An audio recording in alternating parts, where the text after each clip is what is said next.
I'm going to be flying from a private jet terminal today before being chauffeur-driven to my $30 easyJet flight.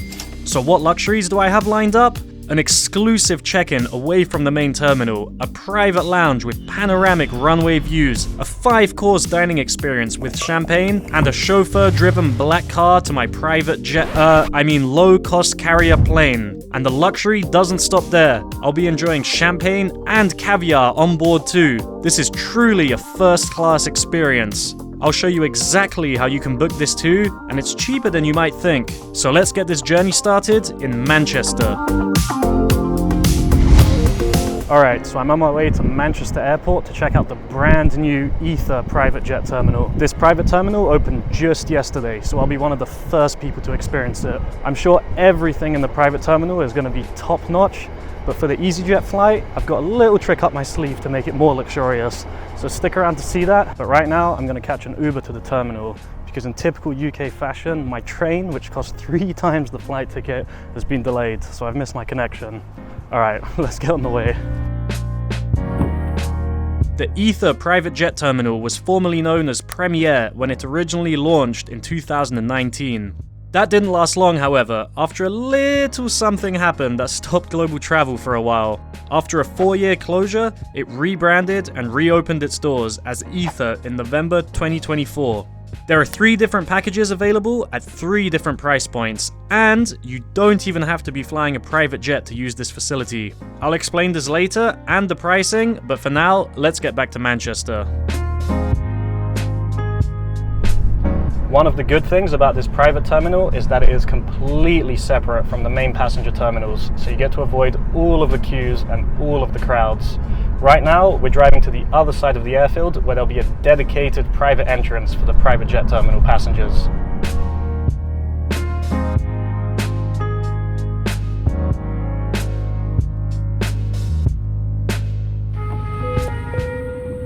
Good morning, welcome to Aether. Sarah speaking, how can I help?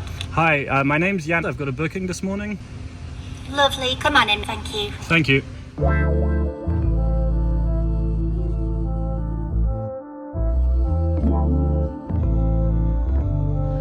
Okay, so I've just arrived and the entrance looks pretty cool, so let's see what it's like inside.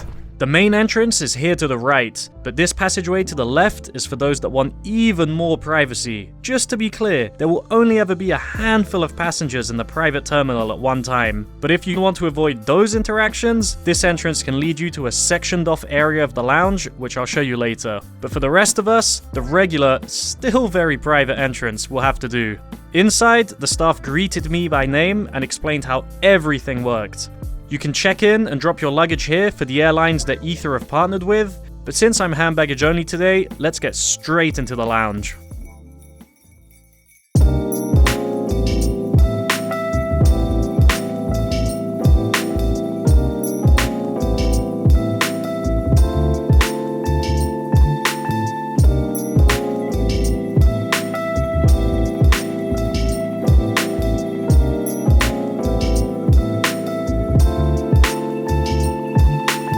And what better way to start than with a glass of champagne and the menu for today's dining experience. Aether offers 3 levels of service, and the full dining experience is only available in the top 2 packages.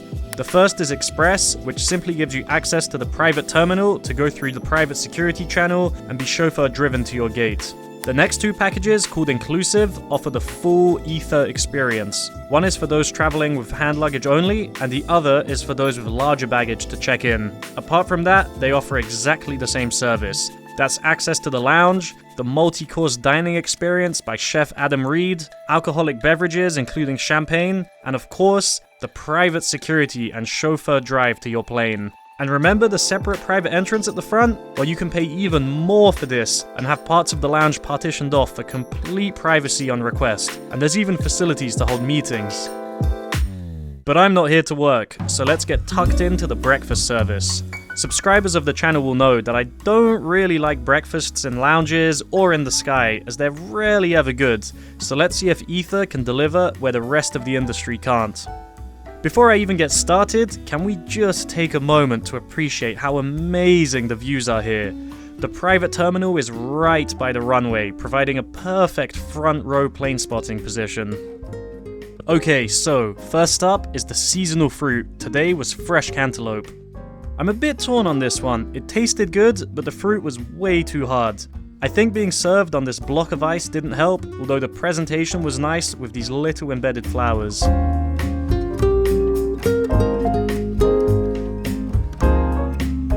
Up next was a choice of coffee or a selection of teas. Not being a coffee drinker, I opted for the lemon and ginger tea. This came with a large croissant, jam, and cream. The croissant was amazingly flaky on the outside, and it was perfectly soft and airy on the inside. Topped with the jam and cream, perfect combination. For the main course, there were 3 options: a breakfast bun, avocado toast, or what I went for, the hot smoked salmon and scrambled crumpet. To be honest, I usually prefer my eggs a bit creamier, but it didn't take away from the taste, which was excellent. And a sip of champagne to go with it always helps.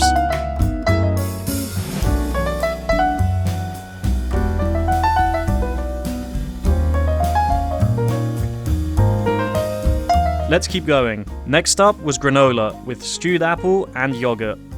This course was great. The crunchiness of the granola mixed with the smooth yogurt and the sweetness of the apple made for a delicious mouthful. And a quick word on the service. The staff was super attentive. They were always filling up my champagne throughout my time in the lounge.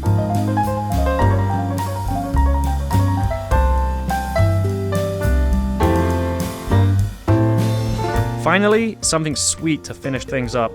A seasonal smoothie and a cinnamon sugar-coated Madeleine cake. All in all, I thought this was a pretty exceptional breakfast service here at Aether.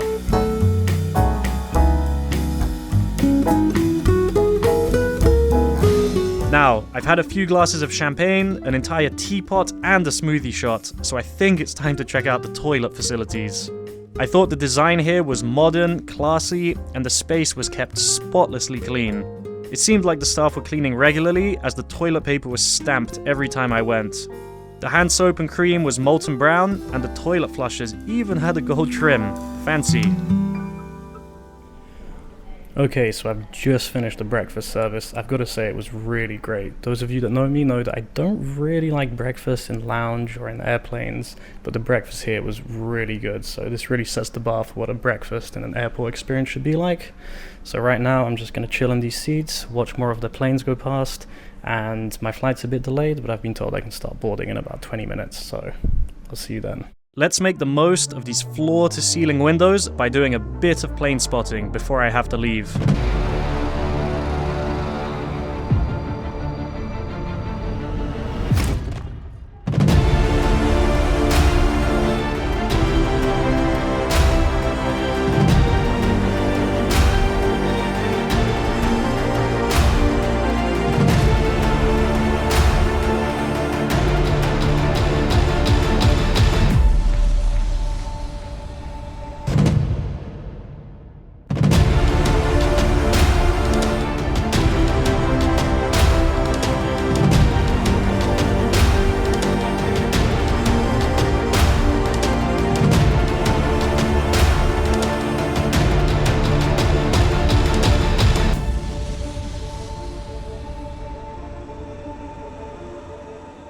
At this point, the staff approached me to inform me that my chauffeur was waiting and my flight was about to start boarding.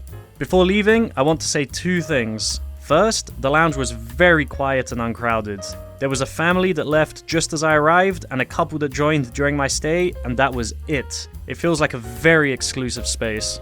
Second, although I didn't film my interactions with the staff for privacy, they were incredibly friendly, very attentive, provided a high level of service, and were always making sure everyone was taken care of. So a big thank you to everyone that was working there. I had a great time. Unfortunately, I couldn't film the private security channel, but it was basically a room with the usual scanners, except for I was the only passenger, so it was super efficient. And I even had a nice chat with the security staff, which I don't even think is possible in a regular terminal. Anyway, now that I'm airside, my chauffeur introduced himself and escorted me to the vehicle. Larger groups would typically get transported in one of the BMW X7s, but since I'm solo today, I get to ride in one of these very nicely spec'd BMW i7s. And when I say nicely spec'd, I mean it. The driver was sure to show me that this particular configuration cost over £122,000. With that said, let's get going and make the most of this luxurious ride. The seats were super spacious and comfortable, and even more comfortable once I found this feature in my little side screen. The seat is massaging me right now. This is VIP. Proper VIP. Proper VIP.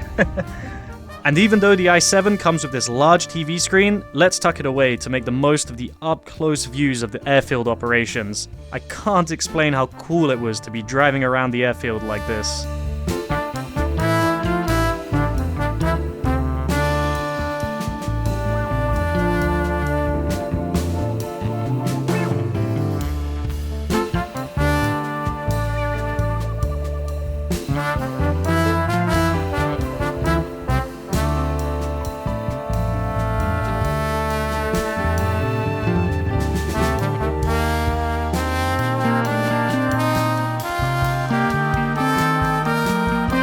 I wish the drive could have gone for longer, but we just made it to my gate for today. I've got to say, I found it pretty funny stepping out of this car in front of an easyJet aircraft. So we just got out the car. I thought we'd be able to take the air steps straight into the plane, but we have to go into the terminal first, and we're going to scan the boarding pass at the gate, and then I get to go on the plane. So let's go. Aether does have a partnership with some airlines to allow direct boarding from the airstairs like British Airways, Cathay Pacific, Emirates, and some others. But in classic low-cost carrier fashion, easyJet doesn't want people skipping buying their sweet priority boarding, so it's into the terminal for me. I was escorted directly to the gate where the Aether driver told the gate staff to take care of me as I'm a VIP customer, which they didn't seem to care about one bit and told me to wait in the non-priority queue. I guess it's back to reality for me now.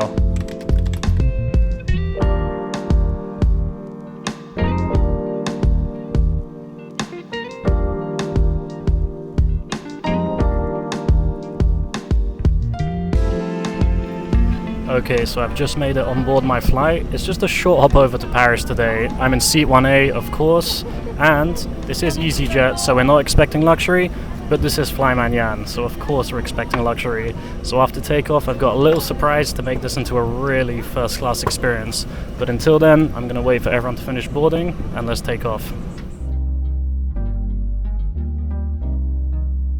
And with everyone boarded, it was time to take off.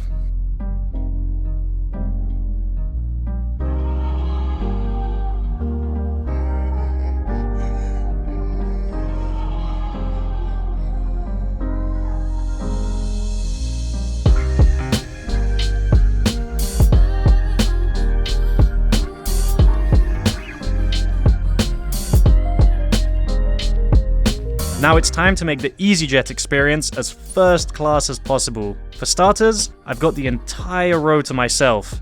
Next up, how about a drink?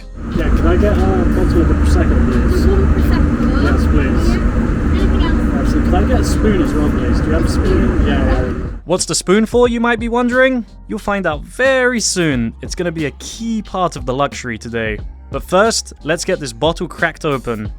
One thing I couldn't help but notice was that the in-flight magazine shows a flute, but instead, I've been handed this flimsy plastic cup. Not to worry though, I brought my own flute for the occasion. Cheers! Now, I've got champagne in a flute. How else can we elevate this experience? Well, last time I made a video turning low-cost carriers into a first-class experience, I brought a jar of caviar on board with me.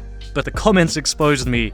Fake caviar, $5 stuff. That's not caviar. You mean lumpfish, don't you? Probably a knockoff. Lumpfish caviar is not even close to premium. Salty fish roe, very bad caviar experience. Lumpfish eggs are no caviar. Salty fish roe, caviar, no bro. Cheap. That's not real caviar. Eggs are no caviar. This is so low-cost luxe experience. I couldn't take the accusations anymore. Today, I present to you 100% genuine, expensive, luxurious, real caviar.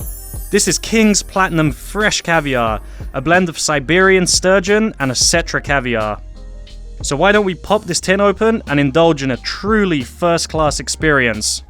Unfortunately, they didn't have a mother-of-pearl spoon on board, so the wooden spoon I requested earlier will have to do. And despite the seats next to me being empty, it didn't stop the guy sitting across the road from me staring in confusion and maybe a bit of disbelief as I pulled out my own flute and started scooping caviar from a tin. So if you haven't already, I'd really appreciate a like and subscribe for the cringe I had to push through to film this bit.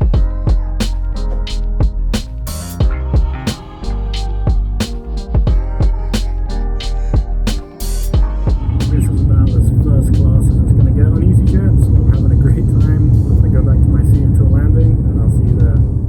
This was a pretty short 1-hour flight, so by the time I got back to my seat, the seatbelt sign had turned on and we had started our descent into Paris.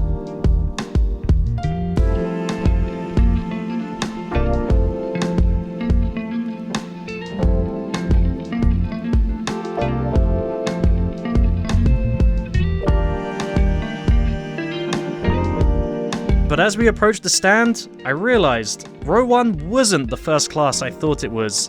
There was technically a better seat with a better view. Alright, so I'm flying it back to London now. Can I? Yeah. All jokes aside, it was time to disembark and finish up this first class trip. So I've just made it to Paris Charles de Gaulle Airport, and that entire trip was such a great experience. Starting at the Aether private jet terminal with the separate entrance so you avoid the entire terminal, and then to the multi-course dining experience, and then the BMW i7 that drives you straight to the steps of your aircraft. So cool. Then on board, I was lucky enough to have an entire row to myself, which pretty much made it feel like first class. And then of course I added in the flute and the caviar. So really great trip. Right now I'm going to spend a bit of time in Paris, and I'll see you for the next video. Till next time.